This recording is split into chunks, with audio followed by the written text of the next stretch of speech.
सो पहला टिप ये है कि कब आपको प्रेगनेंसी प्लान करनी चाहिए। और वैसे मैं अगर अपनी बात करूं तो मेरी शादी को 9 साल हो गए। लोग कहते हैं 9 साल से आपका बच्चा नहीं है, 9 साल से क्यों नहीं फैमिली प्लान की, या 9 साल से आप कर रहे हो, हुआ क्यों नहीं। सो गाइस मैं पहले भी बता चुकी हूँ कि हमारी शादी काफ़ी यंग एज में हो गई थी और तब करियर को सेट करने में, खुद लाइफ में सेटल होने में और फाइनेंशियली और मेंटली हमने मतलब इस बात के लिए हम थे नहीं स्टेबल कि अभी हमें आगे फैमिली बनानी है। तो तब हम उसी चीज़ में थे, अभी खुद ही छोटे थे। अभी जब मैच्योरिटी आई, अभी जब सब कुछ सेट हुआ तो लगा कि हाँ अब सही वक्त आ गया है। तो फिर बाद में हमने कोशिश किया, लेकिन फिर बाद में लॉकडाउन आ गया, फिर हमारे घर में कुछ प्रॉब्लम्स हो गई थी, मम्मी जी का यूं चले जाना एंड ऑल। सो बहुत सारी चीजें थी जिसकी वजह से काफी रुकावटें आ रही थी। लेकिन इसका मतलब ये नहीं है कि 9 साल से हम ट्राई कर रहे थे। हम 9 साल से ट्राई कर ही नहीं रहे थे। ट्राई करना हमने लास्ट के कुछ महीनों में हमने स्टार्ट किया था, जब से हम अपनी प्रेगनेंसी जर्नी आपके साथ शेयर कर रहे थे। जब हमने अनाउंसमेंट कर दिया था अपने ब्लॉग चैनल पे, ऑलमोस्ट तब से ही हमने स्टार्ट किया था। और फिर बीच में काफी ब्रेक्स भी लग गए थे, रीजंस आपको बता चुकी हूँ। 9 साल से हम लोग ट्राई नहीं कर रहे थे, ये तो बहुत बड़ा मिथ था। और आपको कब ट्राई करना चाहिए? आइडियली आपकी शादी हो जाती है उसके मतलब 30 साल के पहले कर लो तो बेस्ट है, क्योंकि तब लड़कियों की एग की क्वालिटी काफी अच्छी रहती है। ठीक है, बाद में भी कर सकते हो, कोई प्रॉब्लम नहीं है। लेकिन अगर आप बेस्ट पूछोगे तो 30 साल से पहले बेस्ट होता है। वैसे कई लोग हैं जिनके 30 साल के बाद भी बेबीज होते हैं, हेल्दी होते हैं, अच्छे हो जाते हैं। अगर आप अपने बालों को लॉन्ग एंड स्ट्रॉन्ग बनाना चाहते हो तो आपको ऐसा शैम्पू यूज करना चाहिए जिसके अंदर सल्फेट, सिलिकॉन, पैराबेन ना हो। और अगर आपके बालों में बहुत ज्यादा डैंड्रफ है तो एंटी डैंड्रफ शैम्पू और ड्राई स्कैल्प के लिए जरूर यूज करो, जैसे कि ये वाला है एल्स गुडनेस का एलोवेरा शैम्पू। बहुत ही माइल्ड शैम्पू है, जरा सा आपको लेना है, पानी के अंदर मिक्स करके डाइल्यूट करके अपने बालों में लगा लेते हो तो आपके बालों से सारी फ्रिजनेस को हटाता है, डैंड्रफ को हटाता है। और इसके ऊपर ऑलरेडी 10% ऑफ चल रहा है, plus PRNY coupon code use करते हो तो एक्स्ट्रा 15% ऑफ भी आपको मिल जाता है। इसमें और भी बहुत सारे वेरिएंट्स मिल जाते हैं, जैसे कि ये टी ट्री ऑयल लेमन वाला एंड एल्स गुडनेस का फेनिग्रीक बायोटीन वाला शैम्पू। ये तीनों ही पंप पैकेजिंग में आते हैं। ये तीनों ही शैम्पू हर हेयर टाइप को सूट करता है। बालों में अगर फ्रिज है, डैंड्रफ है, टूट रहे हैं तो आप ये ट्राई कर सकते हैं।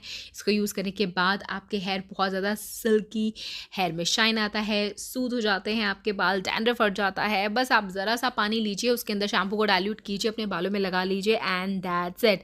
इन तीनों वेरिएंट्स के लिंक मैंने डिस्क्रिप्शन बॉक्स में दे रखा है, वीडियो के नीचे आपको मिल जाएगा। एल्स गुडनेस का जो एलोवेरा शैम्पू है वो स्पेशली ड्राई स्कैल्प के लिए है, क्योंकि इसके अंदर आमंड ऑयल भी है और एलोवेरा जेल भी है। एंड साथ ही साथ जो मैंने दूसरा शैम्पू आपको दिखाया है टी ट्री लेमन वाला, वो ऑयल स्कैल्प के लिए बहुत अच्छा है। एंड जो लास्ट शैम्पू मैंने आपको दिखाया बायोटीन फेनिग्रीक वाला, जिसके अंदर मेथी भी है, वो एंटी हेयर फॉल शैम्पू है। तो आप देखो आपके बालों की कंसर्न क्या है, बालों में ब्रेकेज है, डैंड्रफ है, हेयर फॉल है, वीक है, उसके हिसाब से आप तीनों में से कोई एक शैम्पू चूज कर सकते हो जो कि नेचुरल है और किफ़ायती।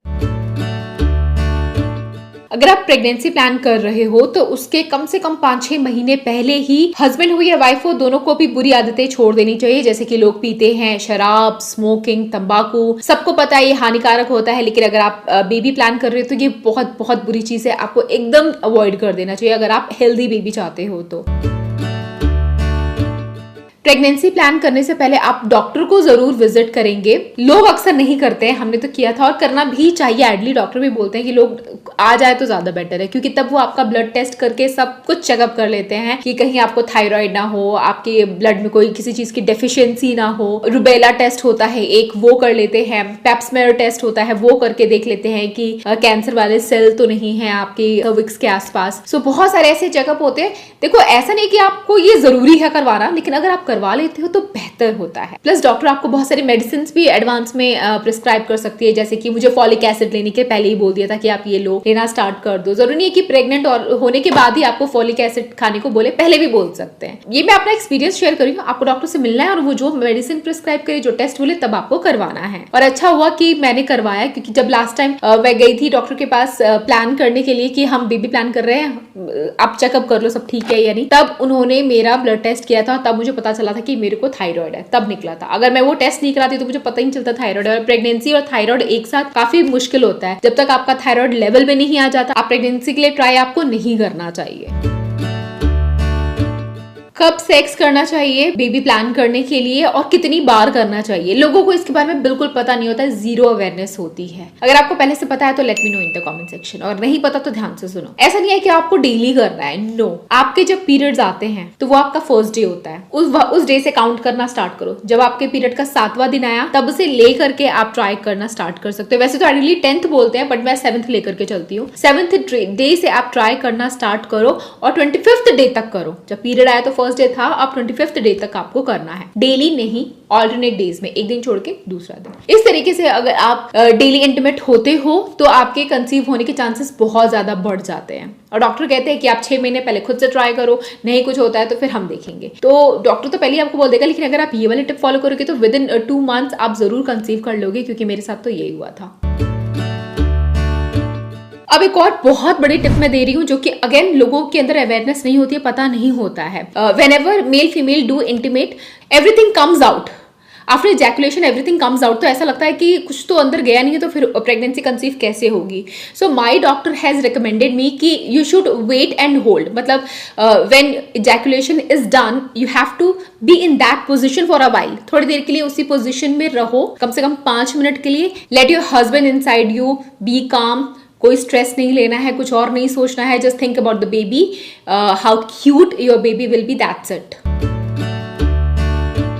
बहुत सारे लोग इंटीमेट होने के बाद, इजैकुलेशन के बाद तुरंत वॉशरूम चले जाते हैं, वॉश कर लेते हैं, क्लीन कर लेते हैं। ऐसा नहीं करना है आपको। You have to be in the same position for a while. थोड़ी देर के लिए रहो, कम से कम आधा घंटा से 1 घंटा तक विमेन को वैसे ही लेटे रहना चाहिए। एंड बेस्ट रहेगा अगर आप लेग रेजिंग वाला पोजिशन ले लो, तब ऐसे आपके स्पर्म को थोड़ा टाइम मिल जाएगा फास्ट फॉरवर्ड स्विम करके अंदर जाने के लिए, रास्ता बन जाएगा। तो वो बेस्ट पोजीशन होती है। हर कोई नहीं बताता, ये डॉक्टर्स भी रेकमेंड नहीं करते जब तक आप पूछते नहीं हो। तो स्टिल आपको ये करना चाहिए। अगर आपने गुड न्यूज मूवी देखी होगी तो आप रिलेट कर पाओगे कि करीना भी उस टाइम लेग रेस पोजीशन वाला मेथड ट्राई कर रही होती है।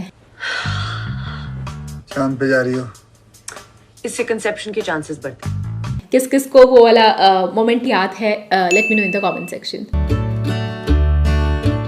बस इतना ही आपको फॉलो करना है। उसके बाद आपको वेट करना है आपके अगले महीने के पीरियड आने का। पीरियड अगर आता है तो you are not pregnant. Period अगर नहीं आया, कांग्रेचुलेशन। चेक करो प्रेगनेंसी टेस्ट के थ्रू, वो जो किट्स आती है मार्केट में, कोई सा भी किट ले लो जो आपको सही लगता है, और उसके अंदर अपने यूरिन की सुबह उठते ही जो फर्स्ट यूरिन होता है वो बेस्ट होता है। फर्स्ट यूरिन का सैंपल लो और उसके 3 बूंदे डाल करके टेस्ट करो। अगर सिंगल लाइन आती है मतलब अभी आप प्रेग्नेंट नहीं हो, लेकिन अगर 2 पिंक लाइन आती है तो आप प्रेग्नेंट हो। कभी कभी ऐसा होता है कि जो दूसरी पिंक लाइन होती है वो काफी हल्की फेंट लाइन होती है, तो हम कंफ्यूज हो जाते हैं कि ये प्रेग्नेंट है या नहीं है। मैं खुद हो गई थी, लेकिन फेंट है इसका मतलब ये है कि अभी आपके अंदर जो बीटा HCG है उसकी क्वांटिटी कम है, इसीलिए वो हल्की पिंक आई है। पर अगर आप 3-4 दिन बाद दोबारा चेक करोगे तो वो लाइन धीरे धीरे डार्क हो जाती है। कांग्रेचुलेशंस अगर 2 लाइन आ गई है तो, और शेयर करो मेरे साथ ये सारे टिप्स फॉलो करने के बाद कि आपकी लाइन्स 2 आई या नहीं।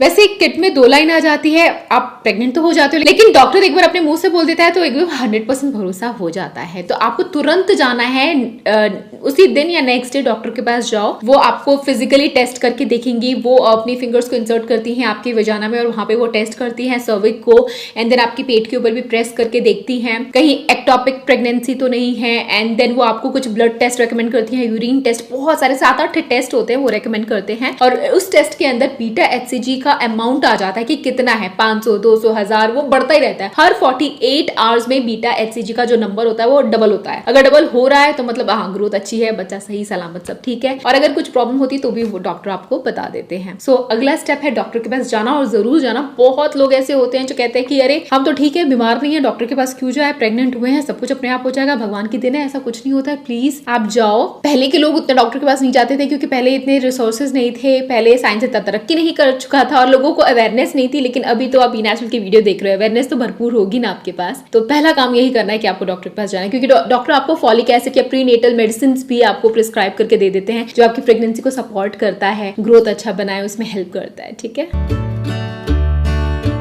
वैसे एक और इंटरेस्टिंग चीज बता दूं, by the time you come to know that you are pregnant, आपको पता है आपकी प्रेगनेंसी का कौन सा दिन चल रहा होता है? क्या फर्स्ट डे है, क्या सेकंड है, क्या बेबी बन के तैयार हो चुका होता है, क्या होता है बेबी का साइज? सबसे पहले तो दिमाग में यही आता है, मैं प्रेग्नेंट हूं तो बेबी कितना बड़ा होगा, क्या उसके हाथ पैर आ चुके होंगे? ऐसा नहीं होता है। बेबी आप एक पेन से इसे डॉट मारोगे ना, तो वो जो डॉट जितना छोटा होगा ना उससे भी छोटा होता है बेबी, जब आपको पता चलता है कि आप प्रेग्नेंट हो। और उस टाइम उसके हाथ पैर, फेस या हार्ट बीट नहीं आई होती है, बहुत ही छोटा सा होता है, आप नहीं देख सकते हैं, आपको फील भी नहीं होगा, कुछ पता नहीं चलेगा। धीरे धीरे उसकी ग्रोथ होती है, धीरे धीरे हार्ट बीट आती है। हार्ट बीट 5वें या 6ठे हफ्ते के अंदर हार्ट बीट आ जाती है, जिसको आप सुन भी सकते हो, पर सुनने के लिए 10वें हफ्ते में आपको सुनाई देता है हार्ट बीट। लेकिन हाँ, आपकी प्रेगनेंसी का कौन सा दिन चल रहा होता है जब आपको पता चलता है आप प्रेग्नेंट हो? Any guesses? 1 मंथ। सुनने में अजीब सा लगता है। जब आपके पीरियड का पहला दिन होता है ना, जब पिछले महीने के पीरियड का पहला दिन आपका first day of pregnancy count किया जाता है। ये साइंस में कुछ इसी तरीके से वो लोग कैलकुलेट करते हैं। और बाय द टाइम आपका अगला महीना आता है पीरियड का, पीरियड नहीं आया और 2 लाइनें आ गई, मतलब आप 1 महीने के प्रेग्नेंट हो चुके हो। है ना अमेजिंग?